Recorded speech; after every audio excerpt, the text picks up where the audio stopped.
예, 시작하겠습니다. 들리시죠? 우리가 9월 달부터 쭉 스터디를 시작해서 지금 6번째 스터디까지 왔는데요. 6번째까지 하면은 전체 크게 나눠져 있는 데이터 사이언스 에센셜, 프린시플 오브 머신 러닝, 어플라이드 머신 러닝 3개 그룹 중에서 첫 번째 그룹을 이제 끝내게 됩니다. 금방 거의 한 달, 2달까지 지나왔는데요. 전체 흐름은 일단 첫 번째에서는 지금 목록에 보시는 것처럼 우리가 통계의 기초부터 그리고 데이터를 탐색하고 시각화하는 부분, 조작하는 부분을 기본적인 어떤 머신러닝을 위한 내용들을 기초를 배우고 그 다음 오늘 마지막 시간에는 그 기초를 바탕으로 해서 그 기본적인 머신러닝 알고리즘들 3가지를 구현을 해보고 그 다음 두 번째 파트에서는 걔를 실제 운영에 적용하는 그런 시나리오인 웹 서비스로 머신러닝 API를 만들어서 배포하는 데까지가 첫 번째가 되겠습니다.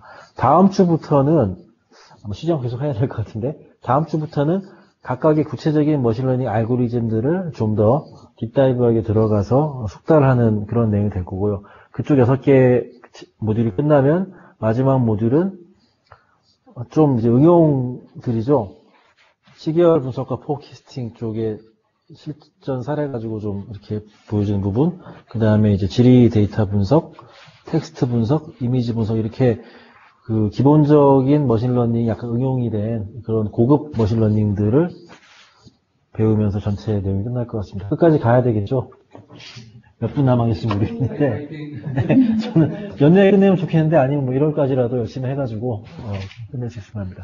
자, 그럼 오늘 내용인 그 기본적인 머신러닝 로직들에 대해 가지고 발표를 시작하겠습니다.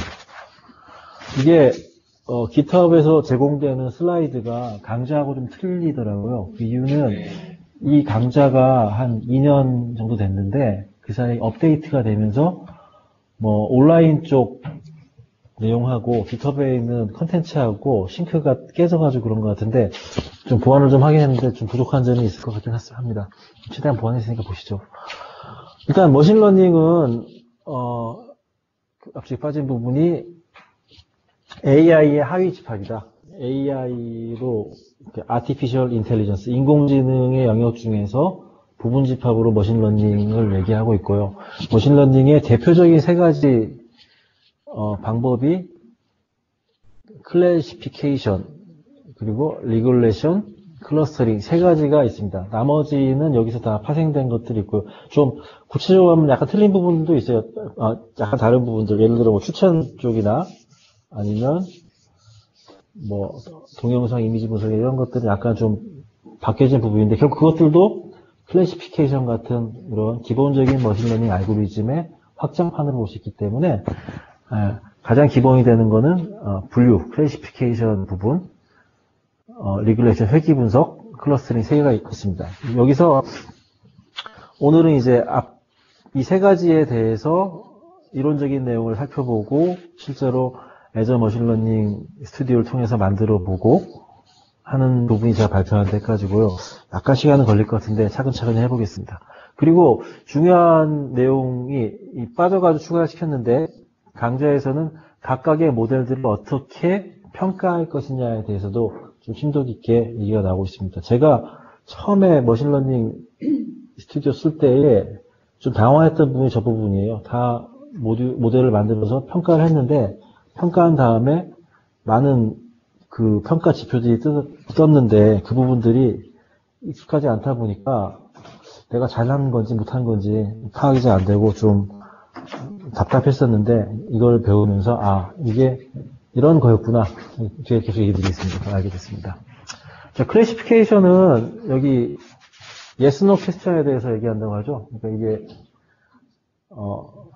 여기에 속하냐 안 속하냐 이런 부분 아니면 A, B, C, D로 나누면 얘는 A에 속하냐 B에 속하냐 이런 식으로 yes, no로 대답할 수 있는 그런 질문에 대해서 사용하는 그런 기법이고요. 두 번째 리귤레이션은 특정한 수치를 예측하는 그런 기법입니다. 이 두 가지가 다고요. 이것만 기억하시면 이쪽 부분들은 이제 소위 슈퍼바이즈드 러닝에서 지도학습.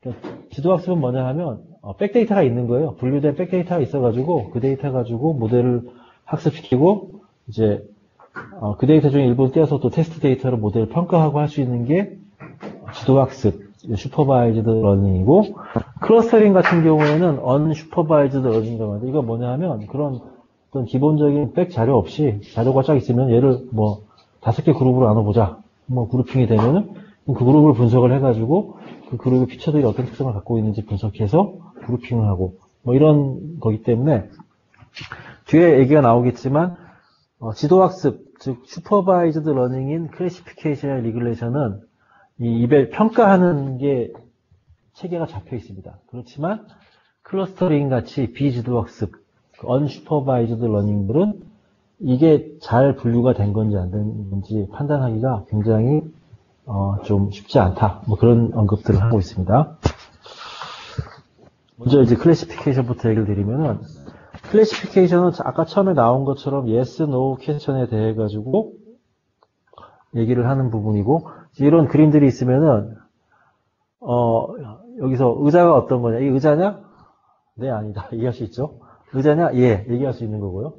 그래서 소위 바탕이 되는 기존에 이런 데이터들이 있어가지고 이런 데이터들에다가 일단 이렇게 얘는 의자다, 의자가 아니다, 의자가 아니다 이런 식으로 붙여준 이런 그 것들을 레이블이라고 합니다. 한글로 어떻게 해석할지 모르겠는데 레이블을 먼저 붙여주고 레이블을 붙여놓은 데이터를 가지고 클래시피케이션 모델에 트레이닝을 시키는 거죠. 트레이닝을 시킨 다음에 테스트 셋 가지고 데이터 그 모델을 평가해 보면은 얼마나 모델이 잘 훈련되고 정확도 높은지를 파악할 수가 있습니다. 그래서 이거를 사진 같은 것들도 실제로 사진을 자세히 보시면은 하나의 각각의 작은 픽셀들이 모여가지고 이미지를 구성하는데요. 그 픽셀들은 소위 이제 RGB라고 하죠. 레드, 그린, 블랙 맞나? 맞죠? 네. 그 세 개의 그 삼원색의 어떤 조합에 해가지고 이 특정 픽셀 색깔이 블루죠, 블루입니다, 블루. 뭐 화이트나 블루인데 제가 블루 맞습니다. 이 사진 같은 경우에는 이 각각의 픽셀의 이미지의 벡터 값으로 쫙 들어오거든요. 그럼 벡터가 굉장히 길 텐데 이 벡터가 이거 같은 꽃이다, 아니다 이렇게 레이블을 가지고 얘를 많은 양 학습을 시키면은 이게 클래시피케이션으로 어떤 식별 가능한 학습이 된다는 걸로. 이제 사진은 좀 그렇고 이거 같은 경우에는 얘가 이제 매뉴얼 데이터 예전에 다른 강좌에서 이런 부분이 있었는데 뉴욕시에 그 많은 매뉴얼들이 하수구 뚜껑들이 있는데 매뉴얼들이 있는데 그 매뉴얼들이 폭발하거나 또는 안에 전기선이 같이 깔려 있는데 그러니까 단선이 나가는 사고들이 노후화된 것들이 발생을 많이 하는데 그럼 여기서 그 매뉴얼이라는 그 데이터에 대해 가지고 이 매뉴얼이 그럼 올해에 문제가 생길 매뉴얼이 어떤 것들이냐 이렇게 파악할 수 있다면은 사전에 걔를 정비해 가지고 나중에 사고가 발생한 다음에 복구하는 비용을 절감할 수 있겠다라는 그런 이제 시나리오를 가지고 이제 진행한 실제 했던 거라고 하더라고요. 그래서 여기 보시면 매뉴얼 데이터 하나가 보면 여기 보면은 이제 작년도 여기서 뭔가 사건이 이벤트가 발생한 게 몇 건이냐 그리고 작년에 그 이벤트 중에서 심각한 이벤트 예를 들어서 좀 피해가 컸던 것들 그런 게 어떤 거냐 단순한 것들은 뭐 증기 배출 뭐 무슨 뚜껑이 균일이 생긴 이런 것도 있고 여러 가지 있겠죠. 그 중에 심각한 게 몇 건이었냐 그리고 그 매너에 걸려 통과하는 전기 케이블이 몇 개냐 그리고 특히 문제가 많이 생기는 케이블이 1930년대 이전에 설치했던 케이블이 몇 개냐 이런 데이터가 다 있다고 해요. 뉴욕시에는. 그리고 그 커버가 벤티드 커버냐 아니면 일반 커버냐 이거는 예전에 한번 찾아봤는데 매뉴얼 뚜껑 종류가 뭐 철로 된 거냐 아니면 플라스틱이냐 뭐 이런 그 벤티드 커버라고 해서 이미지가 틀리더라고요. 이게. 그래서 뚜껑 종류가 어떤 거냐 그리고 얘는 점검을 했냐 안 했냐 이런 것들이 있는데 이런 어떤 매너리라는 레코드를 구성하는 이런 속성에 해당하는 항목들을 다 피처라고 얘기합니다. 그래서 특정의 옵저베이션, 이제 레코드라고 할 수 있죠. 관찰하는 특정 관찰 레코드 하나는 굉장히 여러 개의 이런 피처들의 집합으로 이루어져 있는데, 예를 들어 이런 피처들이 있을 때에 이걸 가지고 클래시피케이션 모델을 써서 얘가 사고가 발생할 거냐 안 할 거냐 판단해 보려는 거죠. 이때에 기존에 보유한 데이터에서 모델을 트레이닝하기 위한 트레이닝 셋과 모델을 트레이닝한 다음에 검증하기 위한 그 테스트 셋 두 개를 나눠야 되는데, 이거 같은 경우에는 2014년도 이전의 데이터들을 가지고, 왜냐하면 그 기록에 보면은 사고 발생 기록들이 있으니까 그걸 가지고 트레이닝을 시키고요. 그리고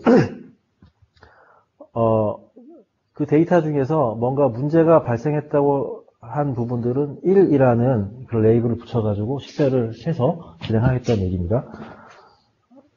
그래서 여기서 만약에 2015년도에 2014년 이전까지 데이터를 가지고 트레이닝 했을 때 문제가 발생하면 1을 붙이겠다는 얘기고요.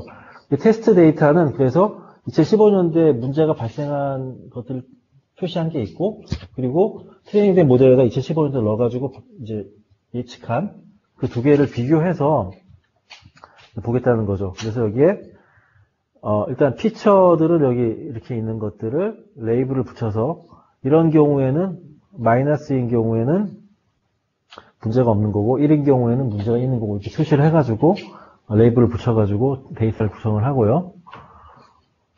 그래서 새로 아까 2015년 데이터 가지고 검증을 한다고 얘기되었는데, 자, 이런 원리인데 좀 간략하게 클래시피케이션의 그 메커니즘을 설명하기 위해 가지고 가장 단순하게 케이블이 이제 그 1920년도에 케이블이 가장 그 매너에 통과한 케이블 중에서 오래된 케이블이 1920년, 25년에 설치된 것이다. 그리고 그 작년도에 이 매너에서 발생한 사고가 15건이다. 뭐 이렇게 작게 잡아가지고 실제로 이제 어떤 그 스캐터 차트에다 해보면은 오래된 케이블일수록 플러스는 사고가 발생한 거죠. 작년도에 사고가 발생할 확률이 높은 거고, 최신 케이블일수록 발생할 확률이 낮은 거죠. 그래서 이런 식으로 어떤 분포가 나타날 텐데, 이 선에 해당하는 부분이 플러스도 아니고 마이너스도 아닌 그 선이 되겠죠. 그래서 그 이쪽 부분들을 클래시피케이션으로 발생했다. 그러니까 이 함수를 넣어가지고 fx가 이제 0 이상인 경우에는 뭔가 문제가 발생한 경우, 마이너스인 경우에는 이상이 없었던 경우, 그러면 이 어떤 그 선 함수에 따른 이런 이제 그래프가 나타나가지고 여기에 대한 어떤 경계선을 표시하게 될 텐데, 이런 식이죠. 그 함수식은 입력 피처를 레스트 이어와 올리스트 케이블 두 개를 하면은 2015 이제 실제로 이제 발생했던 내용들을 여기서 도식할 수 있다는 그런 얘기입니다. 근데 이런 부분들이 그 클래시피케이션 모델을 이제 트레이닝을 시킨 다음에 새로운 어떤 항목을 넣었을 때에 그 함수를 타고 나온 결과가 플러스인 경우에는 뭐 그 발생한 거고 마이너스인 경우 발생하지 않은 경우가 되는 거죠. 이 그림은 뭐 이 그림이 의자인 경우 아니면은 의자가 아닌 경우 이렇게 해가지고 발생을 시키는 그런 도표를 보시면 됩니다. 새로운 값에 대해 가지고 이제 레이블을 프리딕트하는 부분이고요. 클래시피케이션은. 그래서 머신러닝 알고리즘은 바로 이 펑션 F라는 거를 만들어내는 것이 클래시피케이션이다. 그래서 제 설명이 좀 되게 매끄럽지가 않은데요. 이제 이번 같은 경우에는 이 프리딕트 밸류를 사인을 걸면은 그 사인 값을 걸면은 마이너스 또는 플러스가 되는 거죠. 값이 마이너스 1 아니면 1 두 개. 그렇게 떨어지게 해서 나오는 겁니다. 그래서 yes, no 퀘스천에 대한 클래시피케이션은 주로 이제 바이너리가 이진이니까요. yes, no니까 또는 two 클래시피케이션 뭐 이렇게 나오고요. 이게 yes, no가 아니고 1, 2, 3, 4번, A, B, C, D 또는 뭐 이렇게 두 개 이상의 어떤 클래시피케이션 경우에는 이제 멀티 클래스 클래시피케이션이라고 해가지고 꼭 yes, no 말고도 여러 개의 식별로 떨어지게 나올 수도 있습니다. 그래서 이 바이너리 클래시피케이션이 사용되는 어떤 적용 유형은 이게 그 수기로 쓴 글자 인식이나 스피치 레코그니션 이제 그런 것들이죠. 뭐 도큐먼트 클래시피케이션 이런 게 다 스팸 디텍션 이게 스팸이냐 아니냐 그렇죠? 이게 신용 불량자가 될 확률이 있냐 없냐 다 yes, no 퀘스천이니까 이런 부분들에 대해 가지고 이게 부정 사용이냐 아니냐 그리고 이탈할 거냐 아니냐 커스터머 천이니까 이런 것들을 다 클래시피케이션에서 사용한다고 합니다. 대표적인 알고리즘이 뭐 로지스틱 리그레이션, 디시전 트리, 뭐 아다 부스트, 서포트 벡터 머신, 랜덤 포레스트 다 이런 것들이 있는데 이런 부분들은 다음 주부터 이제 깊숙하지 않더라고요. 근데 좀 약간 더 깊게 터치할 수 있을 것 같습니다. 근데 이 알고리즘들은 실제로 굉장히 그 전문적인 복잡한 수학 공식들로 되어 있지만 여기에 You never need to program this 되어 있죠. 이거를 작성할 필요는 없고요. 작성되어 있는 모듈을 땡겨서 사용하면 되는 부분입니다. 그래서 그거를 너무 걱정하지 말고 땡겼으면 되는데 단 그 내부 로직을 알고 쓰면은 더 잘 쓸 수가 있기 때문에 필요 없다고 그냥 뭐 관심을 아예 끊지 마시고 좀 더 적극적으로 내용을 파악하려고 하시면은 좀 더 잘 쓰실 수는 있습니다.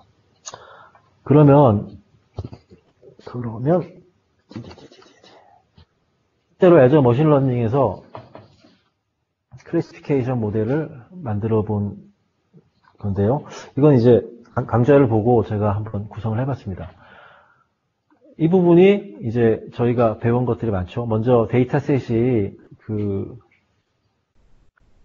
보시면은 소득이 연령대별로 소득 구간이 어떻게 되는지에 대해 가지고 각각의 피처 항목들과 함께 이제 지금 수입이 뭐 5만 달러 미만이다, 5만 달러 이상이다. 그런 경우에 속성들이 어떻게 되고, 그럼 우리가 처음 배운 게 이 탐색적 데이터 분석을 통해 가지고 영양가 있는 지금 목표는 저거예요. 특정 조건이 주어졌을 때 이 사람의 수입이 얼마가 될 건지를 예측해 보려고 하는 거예요. 여기 같은 경우는 5만 달러를 기준으로 미만이다 이상이다를 판단해 보려고 하는 거고요. 그때 그러면 이 5만 달러 이상이다 미만이다를 결정하기 위한 후보 피처들이 쭉 있는데 이게 어떤 피처들은 오히려 방해를 해요. 노이즈가 돼가지고 방해할 수도 있고 또 피처가 많아지면은 얘를 학습하는 시간이 오래 걸리기도 하고 그래서 가장 이상적인 거는 컴팩트한 피처 가지고 빠르게 정확한 게 나오는 거겠죠. 그래서 이 비주얼라이제이션을 통해 가지고 데이터의 특성을 분석해서 이 결과값에 대한 영향을 줄 만한 것들을 선별해내야 되는 부분이고 그런 부분들이 이제 소위 데이터 먼징, 피처 엔지니어링 뭐 이런 식으로 얘기를 하는 거죠.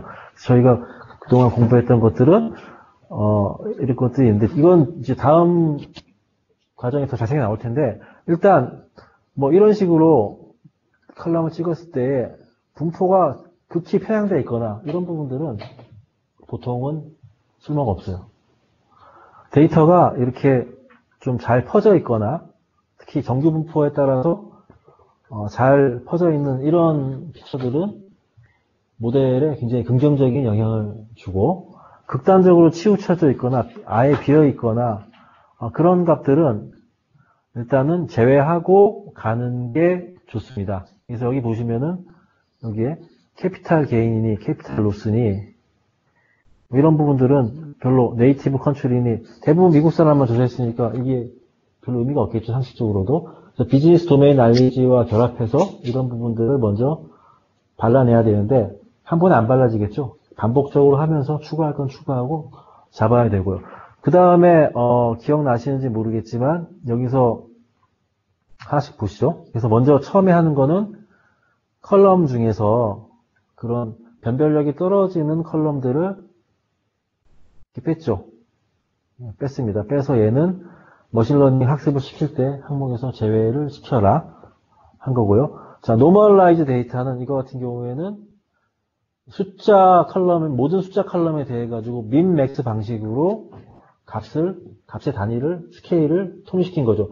min, max 방식은 기억이 나시겠지만 한 번 더. 자, 분모가 max 빼기 min이에요. 그 컬럼에. 그 다음에 분자는 해당 값 빼기 min이에요. 그래서 max, min을 어떤 100으로 봤을 때에 그 min, max를 가지고 스케일을 걸면은 마이너스 1부터 1 사이에 값만 나와요. 무슨 값이든 간에. 그래서 모든 단위가 마이너스 1부터 1 사이에 그 실수죠. 실수로만 통일이 되기 때문에 이렇게 되면은 숫자 칼럼들이 모델에 영향을 미치는 그런 부분들이 균일화되기 때문에 좀 더 모델 퍼포먼스 좋아진다는 그런 게 있는데 100% 그러는 건 아니고 경우에 따라 틀릴 수도 있는데 민맥스 방법을 지금 쓴 거고요. 저희가 배운 거는 그때 G스코어 방법도 있었죠, 이거. G스코어도 있고, 그 다음에, 기억나시는지 모르겠지만, 어떤 수치 같은 경우에는 분포를 바꾸기 위해 가지고, 자연 로그를 걸어줘가지고, 분포를 좀 좋게 하는 것도 있었고, 프라이스 쪽에, LN 프라이스에서 자연, 그런 것도 있고, 그래서, 이렇게 피처 엔지니어링을 통해가지고, 머신러닝 모델 쪽에 영향을 끼치는 피처들을 정렬을 하고 있는 겁니다. 자, 그 다음 한 부분들은 이제 스트링 컬럼들을 커테고라이즈 한다고 하죠. 그러니까 무슨 얘기냐면 스트링 컬럼들이 설명으로 떨어지는 그런 디스크립션 말고 어떤 코드성 값인 경우에는 커테고리로 지정해주면은 걔는 이제 머신러닝 모델이 커테고리별로 분류해가지고 학습을 시키게 됩니다. 그래서 보통은 여기 값을 보면은 처음에 최초 데이터의 값을 봤을 때에 여기 에듀케이션 같은 경우에 그냥 스트링 피처죠. 그냥 이건 설명처럼 되어 있는데 이 설명이 아니고 일종의 코드 값처럼 카테고리처럼 취급돼가지고 모델 학습에 사용해라 라는 지정을 해주면은 이제 에디트에서 모든 스트링 값은 make categorical로 되어 있죠. 이렇게 되면은 데이터 타입이 스트링 값들이 타입 자체가 여기에 categorical 피처로 바뀌어가지고 스트링이 아니고 얘는 학습에 포함이 되게 됩니다. 학습 피처로. 자, 이제 이렇게 데이터의 기본적인 정리를 했죠. 먼징을 했죠. 이제 불필요 칼럼 제거하고 값들을 스케일을 통일시키고 그리고 스트링 칼럼 중에서 뭐 설명 같은 게 아닌 경우에는 다 카테고리컬하게 이게 이제 기본적인 데이터 사전 작업이고요. 이쪽이 시간이 많이 걸린다고 합니다. 그 다음에 지금 클래시피케이션은 분류는 지도학습이기 때문에 이 데이터를 트레이닝용 데이터셋과 검증용 테스트용 셋으로 나눠주는데 지금 스플릿 데이터를 끌어놓은 다음에 어떻게 나눌 거냐 6대 4로 나누는 거예요. 앞쪽에 나온 부분들이 1번을 60% 갑니다. 그리고 얘는 이제 랜덤으로 60%를 선택할 건데 이 시드 값을 주면은 항상 같은 식으로 이게 분류가 돼요. 그래서 재현하려고 할 때는 랜덤이지만 재현해서 계속 모델 퍼포먼스를 수정하면서 좀 보려고 한다면은 이렇게 하면 됩니다. 자, 그럼 몇 프로씩 나누는 게 제일 좋냐? 그러니까 데이터셋의 몇 프로는 테스트로, 몇 프로는 트레이닝으로 할 거냐? 이거는 정해진 바는 없고요. 다 경험상 뭐 이런 사람들도 있고 데이터셋 특성상 바뀌는 경우도 있고 뭐 그런 얘기들을 합니다. 이 부분도 뒷단계에서 좀 많이 얘기가 나올 겁니다. 먼저 이제 6대 4로 나누고 이제 적용할 모델을 여기 지금 왼쪽 카테고리 쪽에서 클래시피케이션에 쓸 수 있는 모델이 머신러닝 보면은 여기에 클러스터링 위에 있죠. 굉장히 많이 클래시피케이션 쪽에 쓸 수 있는 모델들이 많이 있습니다. 여기 보면은 뭐 쭉 있죠. 이 중에서 예시로 든 거는 투 클래스 로지스틱 리그레이션을 땡겨가지고 갖다 놓은 거고요. 그 다음에 트레이닝 모델 찾아가지고 땡겨온 다음에 왼쪽에서 이쪽 그 노드에는 내가 선택한 머신러닝 그 로직 이쪽은 트레이닝 데이터 두 개를 찍는 거죠. 이쪽에도 보면 세팅하는 것들이 있어요. 투 클래스 로지스틱 리그레이션인데 뭐 첫 번째 L1 뭐 가중치 얼마 주고 L2 얼마 주고 그 다음에 뭐 메모리 사이즈 얼마 주고 이런 세팅들이 있는데 이것들은 자세히 설명하지 않는다. 일단 기본으로 보시고 이 부분들은 좋은 말이나 또는 뒤에 강좌에서 각 로직별 특성들이 있으니까 이 값을 변경시켜 주면은 모델 퍼포먼스가 또 영향을 받습니다. 그래서 계속 바꿔가면서 여러 번의 테스트 어떤 실험을 통해 가지고 확률을 높이는 거고요. 그리고 이제 여기는 60% 들어온 것들을 찍어서 그럼 이제 얘는 yes, no 퀘스천이기 때문에 어떤 거를 yes, no를 볼 거냐. 자, 인컴 컬럼을 여기서 선택을 한 거예요. 그래서 이렇게 컬럼 셀렉터를 해서 인컴 컬럼은 지금 있는 게 케이스가 두 개죠. 50만 달러 이상, 50만 달러 미만 두 개가 있으니까 그 두 개를 예측하는 거로 얘가 인식을 한 겁니다. 그리고 결과가 이제 나올 거고요. 결과가 나온 그 모델이 트레이닝된 모델이 나오는 거고요. 그 모델에 대해 가지고 40% 남겨놓은 여기서 6대4 남겨놓은 테스트 데이터를 걸어서 스코어를 때리면은 이 모델의 퍼포먼스가 테스트 40%에 대해 가지고 어떻게 예측을 하는지를 모델을 타고 모델을 자 보시면 됩니다. 자 비주얼라이즈 해보면은 앞쪽에서 테스트 데이터셋 40%에 대해 가지고 여기까지가 테스트 셋이고요. 이 두 개가 지금 트레이닝된 모델을 가지고 나온 겁니다. 그래서 테스트 쪽에서는 5만 달러 미만이었는데 테스트 돌려보니까 같이 나왔죠. 그죠? 근데 이 확률이 쭉쭉 나온 거죠. 모양이 지금 보면은 실제로 테스트한 어떤 분포하고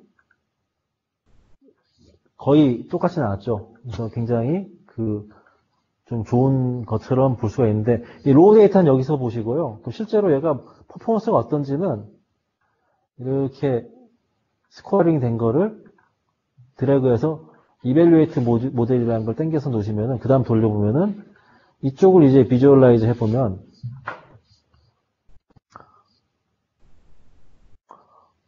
인터넷이 좀 느낌 있습니다. 그럼 이제 이 모델에 대한 그 퍼포먼스를 좀 자세히 볼 수가 있습니다. 처음에 보는 거는 ROC 커브라고 그러는데 이게 뭐냐면 모델이 100% 다 맞추면은 이 커브 모양이 처음에 1로 돼서 쭉 갑니다. 근데 그 모델이 그냥 이게 yes, I'm, no잖아요. 똑같으면 일자가 되는 거고 내려가면 다 틀리는 거죠. 그래서 위로 쭉 올라갈수록 확률이 높은 건데 이거 대략적인 모습을 보는 거고요. 수치로 보는 부분들은 바로 이 부분. 제가 처음에 할 때 당황했던 부분이죠. 이게 true positive, false negative, 뭐 이쪽이 이제 컴포지션 매트릭스인가 하여튼 그 매트릭스가 하나 나오고 뭐 액큐러시가 얼마고 이제 이런 F1 스코어도 있고 처음에는 이게 되게 좀 당황했어요. 이거 통계 기초가 그때는 부족했기 때문에 AUC 뭐 숫자도 있고 그럼 보면 무슨 얘기냐면 얘는 포지티브 레이블이 50만 달러 이상인 거고 5만 달러 이상인 거고 네거티브가 5만 달러 미만이라고 한다면 이제 그 뒤에가 표시하고자 하는 거고요. 이게 맞다 틀리다예요. 그래서 전체 건 중에서 5만 달러 이상으로 표시된 게 1582건이고 얘는 네거티브니까 5만 달러 미만으로 표시된 게 1640건 이 중에서 얘는 틀리게 표시된 거, 얘는 맞게 표시된 거죠. 트루 폴스니까. 그래서 5만 달러 미만이다 이상이다 하고 트루 폴스를 이렇게 매트릭스로 만든 게 이 4개입니다. 그래서 트루는 맞춘 거예요. 폴스는 틀린 거고. 그럼 여기서 제일 처음에 보는 게 이 부분은 헷갈릴 것 같아서 제가 그래서 좀 정리를 별도로 한번 해봤습니다. 이게 이제 공식들이거든요. accuracy는 true, false 다 합해가지고 전체 모수 중에서 true로만 된 걸 합하면 정확도가 되겠죠. 그건 상식적이죠, 그냥. 전체 모수에서 true로만 된 거. 그래서 이거 같은 경우에 그 예측한 거하고 실제하고 해가지고 봤을 때 예측한 게 다 맞으면은 얘는 true positive인 거고 틀렸으니까 true negative인 거죠, 그죠? 이런 식으로. 그러면 이거 같은 경우 accuracy는 전체분의 true인 것만 이 두 개를 더하면은 약 98%의 정확도가 있다 이렇게 보는 거죠, 그죠? 어렵지 않습니다. 뭐 리콜도 있고 프리시즌도 있고 한데 프리시즌 같은 경우에는 트루 포지티브, 폴스 포지티브니까 뭐 포지티브로 나온 것 중에서 진짜 트루인 거 이게 리콜인 거죠. 뭐 이렇게 돼 있는데 이게 왜 이게 중요하냐? 저는 그걸 잘 처음 몰랐어요. 이번에 보면 좀 확실히 느끼는데 자, 요 두 개를 비교해 봅시다. 비교해 보면은 얘 같은 경우에는 뭔가 98%의 정확도가 나오긴 했는데, 그죠? 얘 같은 경우에는 이 네거티브 쪽에 케이스가 몰려 있어요. 그렇기 때문에 뭔가 학습을 해가지고 검증을 해보니 98%의 정확도긴 한데 밑에 같은 경우에는 그냥 무조건 네거티브로 때린 거예요.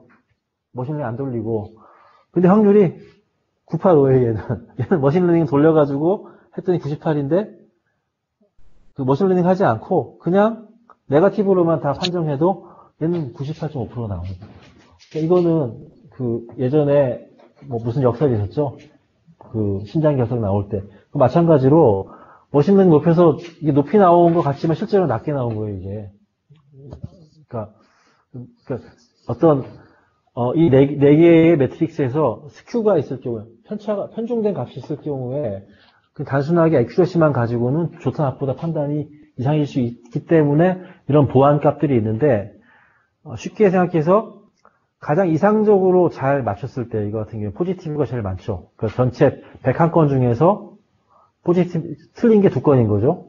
네거티브 틀린 게 1건인 거죠. 이런 경우에는 액큐러시 98, 리콜 99, 이 전체 값들이 다 높은 값들이 나와요. 근데 지금 이런 식으로 왜곡이 된 값에 대해 가지고 돌려보면은 전체는 98이지만 리콜이나 프리시즌 F1 밸류가 낮게 나옵니다. 그래서 그 모델 검증을 할 때에 제일 처음 볼 건 액큐러시지만은 다른 값들도 높아야지 그 모델의 퍼포먼스가 좋은 것이다. 그런 관점에 봤을 때 이거 같은 경우에는 액큐러시는 80%, 뭐 괜찮죠. 처음 돌린 것도 괜찮은 편이고 나머지 것들도 괜찮은데 리콜이 약간 낮은 편이죠. 근데 보완해가지고 이것들이 전반적으로 다 높아야지 좋은 모델인 거고요. 근데 보통 한 70% 넘으면 잘 한 겁니다, 보면. 이게 잘 맞추기 쉽지가 않더라고요.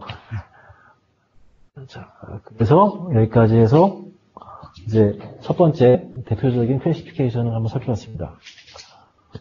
시간이 팍팍 지나가네. 다음 회귀 분석, 리귤레이션. 빨리빨리 진행하겠습니다. 얘는 이제 특정 값을 예측하는 거죠. 값을 예측하기 좀 쉬운데, 예를 들어, 이거는 아까 그 데이터에서, 다른 데이터죠. 이거는 이제 특정 개인이 이러이러한 속성을 가질 때 수입이 얼마다라고 이제 레이블이 붙어 있는 겁니다. 이게 뭔지는 몰라요. 이게 뭐 뭔가 속성들을 가지고 성별일 수도 있고 거주지일 수도 있고 뭐 여러 가지가 있겠죠. 이런 거에 대해서 이런 백데이터가 있을 때에 얘를 리글레이션을 돌려가지고 새로운 이런 피처가 들어왔을 때 얼마의 인컴이 들어오겠냐? 뭐 이렇게 볼 수가 있는 거예요. 또는 이 피처를 이제 하나만 가지고 여러 가지 될 수 있는 거죠. 어쨌든 레이블이 들어오는데 자, 이런 경우에 그 트레이닝 시켜가지고 나온 모델이 이 파란 선이고요. 실제로 발생한 그 지점들이 그 가정에서 이제 이 위치를 가지고 표를 만든 건데 자, 이 시나리오는 비즈니스 위크라는 그 경제 웹사이트를 클릭을 한 클릭 수하고 그 사람의 실제 수입하고를 가상에 비교를 한 거예요. 그래서 가설은 경제에 관심이 많은 사람이 비즈니스 위크 많이 찍을 거고 그런 사람은 당연히 소득이 높을 것이다 라는 가설을 보여주는 거죠.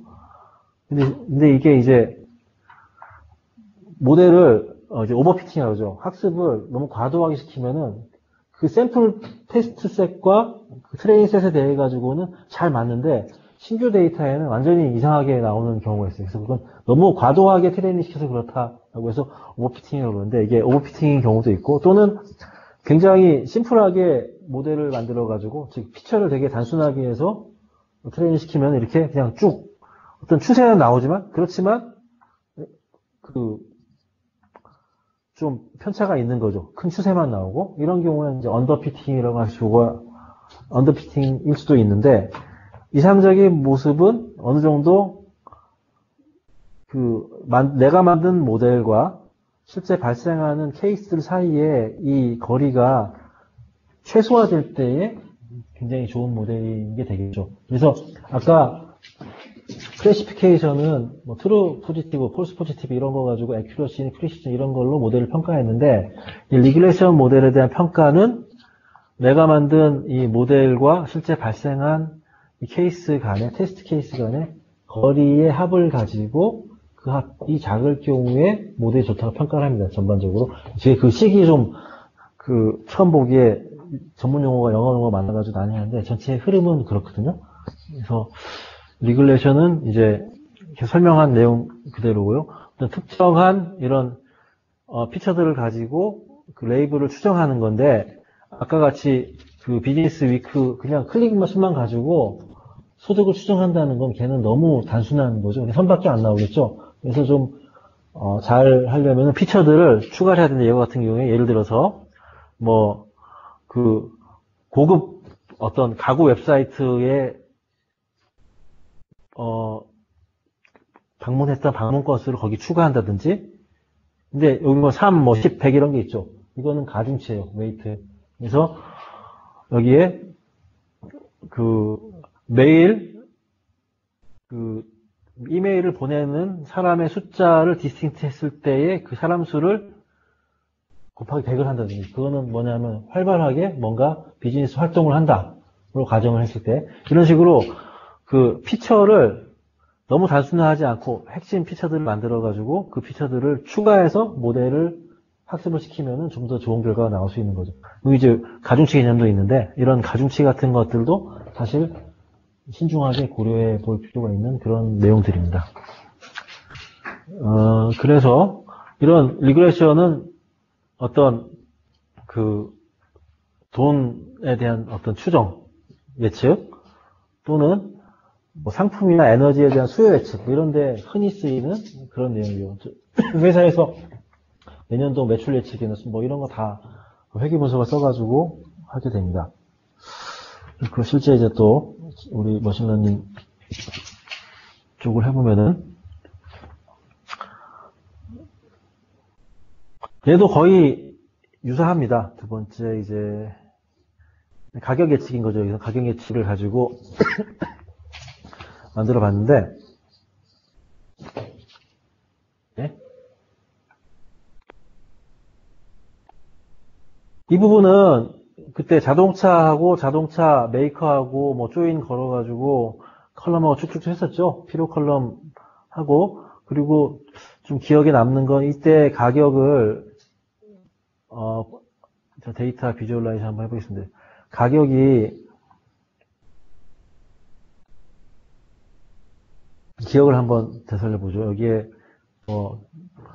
엔진이 가솔린이냐 디젤에 따라 가지고 틀리고 그리고 이제 뭐 프라이스가 분포가 이런데 얘를 프라이스를 그때 여기에 자이언 로그를 걸어 가지고 분포를 좀 만들어 가지고 LM 프라이스라는 거 만들었었고 그죠?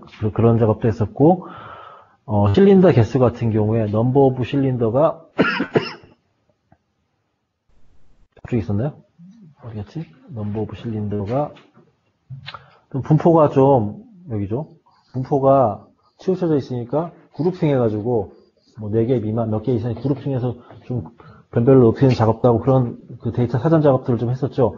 그런 것들을 쭉 해서 지난 모듈에서 했던 부분들에서 좀 추가된 부분이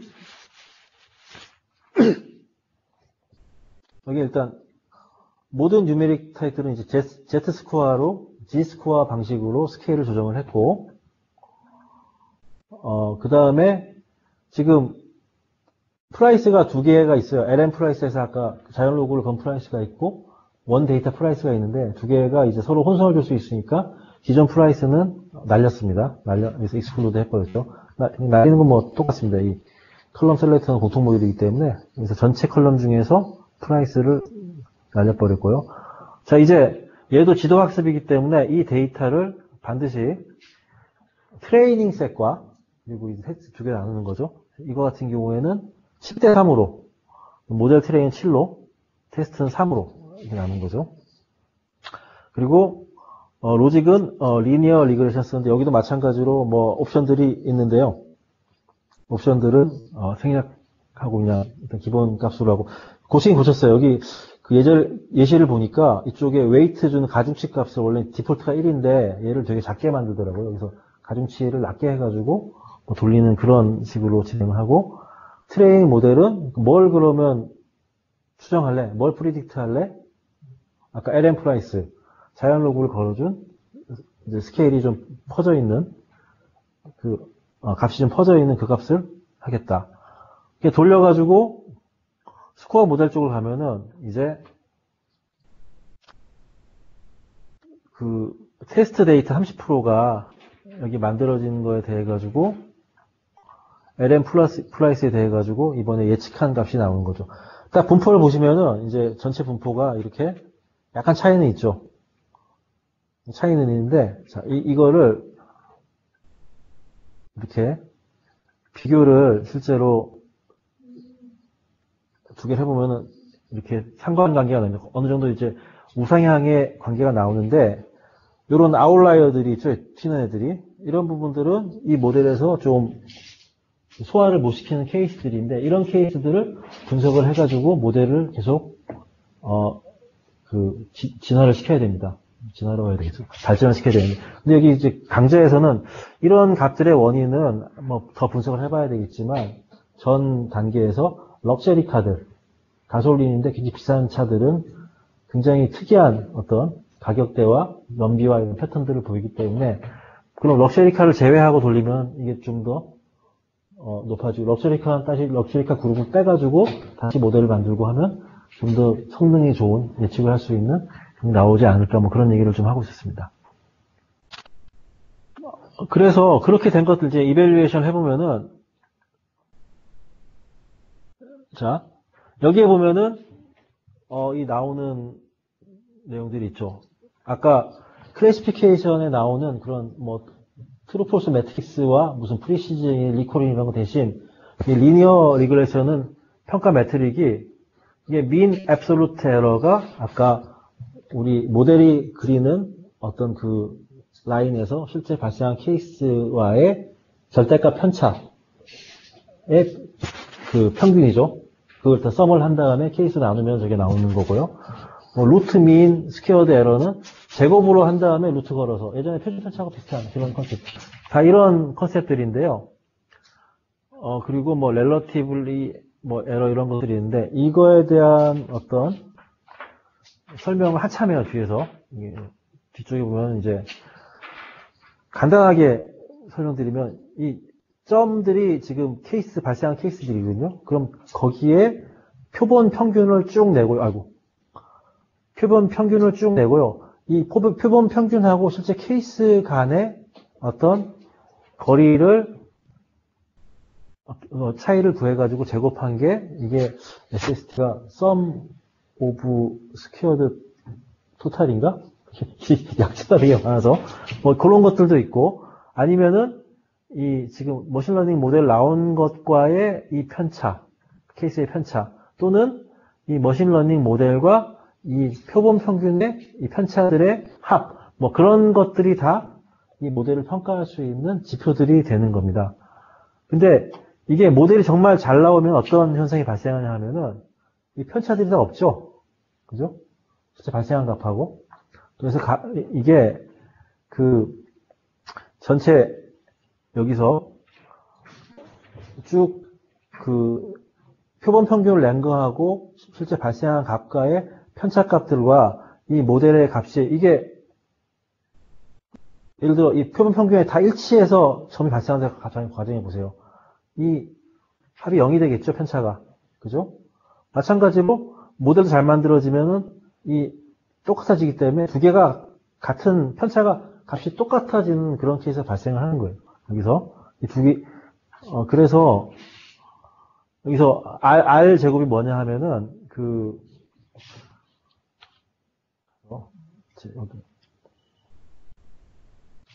요게 결정 개수라고 그러는데 이게 R 제곱이에요. 결정 개수라고 하는데 이게 1이 되면은 완벽하게 다 예측한 거고 이게 낮으면은 모델이 좀 안 좋은 거예요.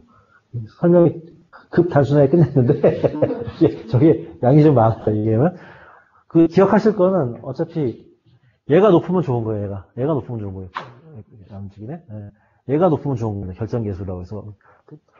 결정계수를 만드는 방법은 대략적으로 아까처럼 표본 평균하고의 실제 케이스 발생 편차의 합, 뭐 등등등. 그리고, 머신러닝 모델이 만들어 놓은 그 결과값과의 스퀘어드 에러 차, 뭐 이런 것들을 가지고 공식에 의해 가지고 이 결정계수를 만드는데, 이게 이제 결정계수고, 이 값이 1에 가까울수록 좋다고 합니다. 그래서, 얘기를 실제 끝났습니다. 이제 마지막 클래시피케이션만 남았고요. 클래시피케이션은, 얘는 이제 아까 얘기 드린 슈퍼바이즈드 러닝과 언슈퍼바이즈드 러닝 다시 한번 강조드리는데, 슈퍼바이즈드 러닝은 레이블이 붙어있는 기본 자료가 있어요. 그거 가지고 뭐 리글레이션이든 뭐 클래시피케이션 학습을 시키는 거고, 언슈퍼바이즈는 기존의 데이터가 없어요. 그냥 쭉 있으면 얘를 한번 그룹핑 해봅시다. 뭐 실제로 보면 뭐 서울시에 택시 승하차 위치가 쫙 좁혀 있는데, 얘가 그룹핑이 되는지 한번 500개로 한번 그룹핑 해봅시다. 그럼 500군데 지점을 그룹핑 이렇게 하겠죠. 네, 그런 것들이고, 슈퍼바이저는 이렇게 레이블이 붙어 있어요. 기존에 있는 레이블. 얘는 뭐 의자가 아니다, 의자가 아니다 쭉 있으면 학습시킨 다음에 얘 집어넣고 얘가 의자예요? 물어보면 답변을 내는 이게 슈퍼바이저드죠.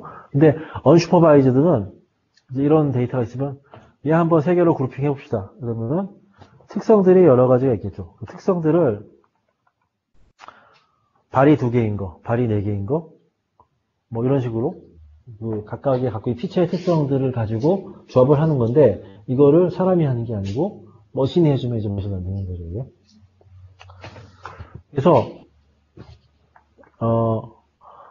얘는 근데 정답이 없어요. 노 그라운드 트루스죠. 그래서 어떤 절대적인 정답이 없기 때문에 평가하기가 쉽지가 않다. 그리고 가장 핵심 로직은 클러스터링이다. 군집 분석 클러스터링이다. 얘기를 하고 있죠. 이 클러스터링은, 뭐 이게 클러스터링이죠. 특정 데이터들이 있으면 얘를 그룹핑하기 클러스터링이고, 클러스터링을 쓰는 업무 용도는 주로 어떤 문서나 웹페이지를 토픽별로 그룹핑한다든지, 아니면은 제품군을 식별한다든지, 사람을 식별할 때도 그렇고요. 그리고 뭐 어떤 구매 행동 패턴이 동일한 사람들을 군집 분석을 하기 위해서 군집 만든다든지, 이런 것들은 다 클러스터링에 적용 범위가 됩니다.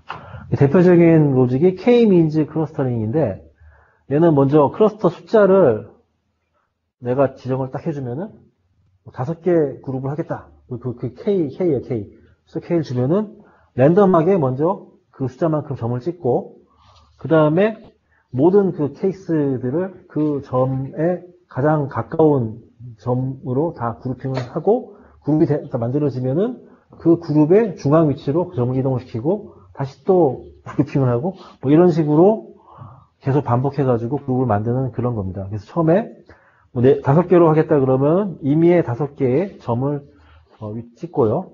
그 다음에 그 점에 가장 가까운, 그러니까 특정 하나하나의 케이스별로 내가 찍어놓은 위치에 가장 가까운 속하는 거. 얘 같은 경우에 가까우니까 여기 속한 거죠.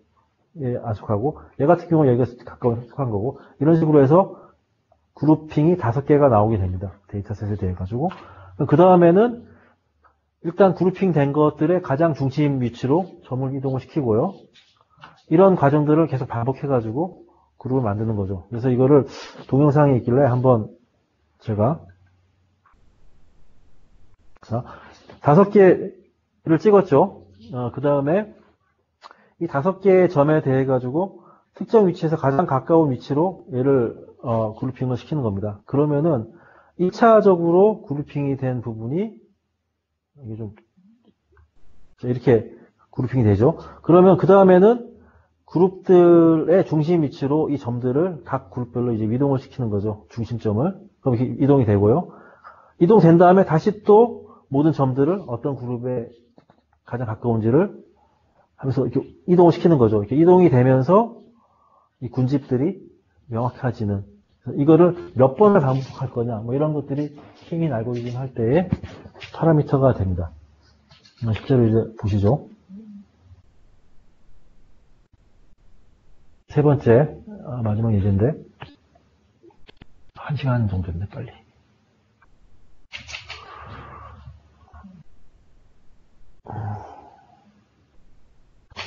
클러스터링은 약간 좀 모양도 틀리게 나옵니다.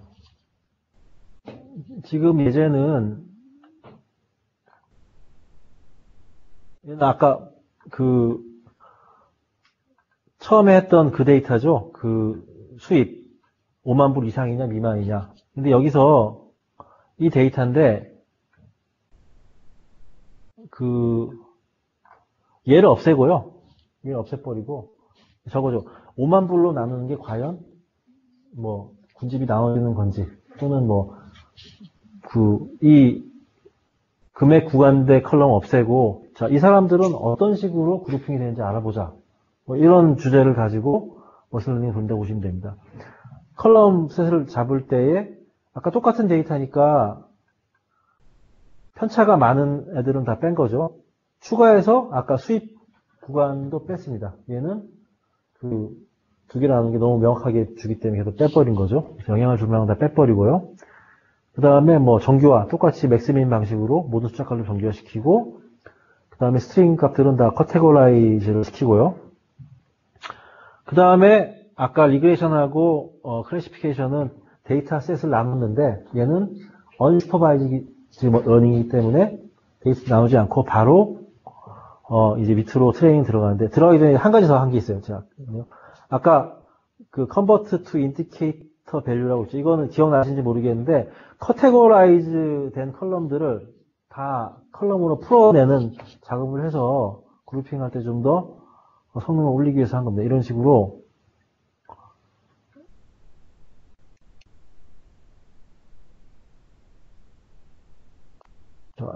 잘못 찍었나? 자, 일단 패스. 이제 작업을 좀 했고요. K-민 클러스터링에서 아까 K를 2를 준 거예요. 두 개로 나누겠다. 그 다음에 얘를 100번을 반복을 해가지고 분집을 정규화하겠다. 이게 다 할 수 있는 거죠. 이런 식으로 자세한 내용은 다음 모듈에서, 그러니까 다음 주 이후 모듈에서 나올 거고요. 이런 식으로 주고, 트레이닝도 틀려요. 그냥 트레이닝 모델은 트레이닝 클러스터 모델로 한 거고, 이 모델에 사용하는 컬럼은 모든 컬럼과 모든 숫자 쓰겠다. 나온 거예요. 트레이닝을 다 돌리면은 결과가 어떻게 나오냐면, 비주얼라이즈 하면은, 그냥 그림이 하나 나옵니다.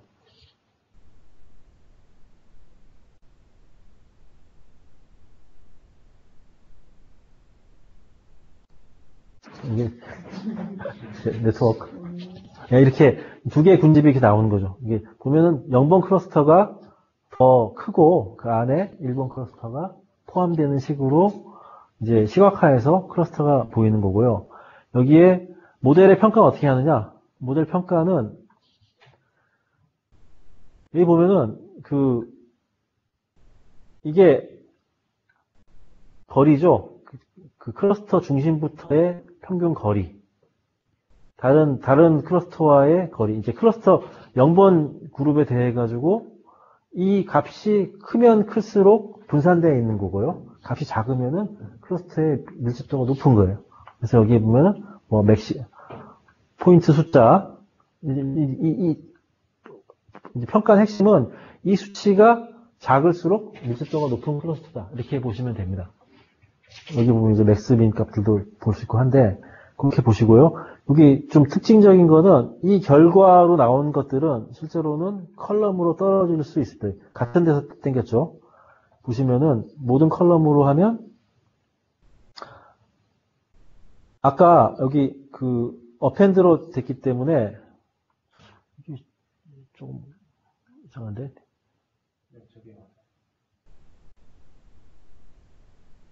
맞나요, 이게? 네. 저쪽에서 1이 있어요.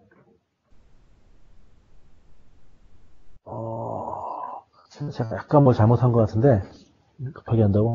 원래 이제, 인디케이터 팩터가 이쪽에서 실수를 한 것 같은데, 원래는 이제 보여드리려고 했던 거는, 이 컬럼에 0번, 1번 군집이 레이블이 붙어가지고 로우 데이터가 떨어지게 되는 거거든요. 여기서 제가 뭔가 잘못한 것 같습니다. 급하게 만든다고. 네. 잘못했고요. 이 부분은 그 시간상 여기까지만 하고, 뒷부분은 원익의 강의에서 확인해 주십시오. 죄송합니다. 마지막에 좀 잘못했네.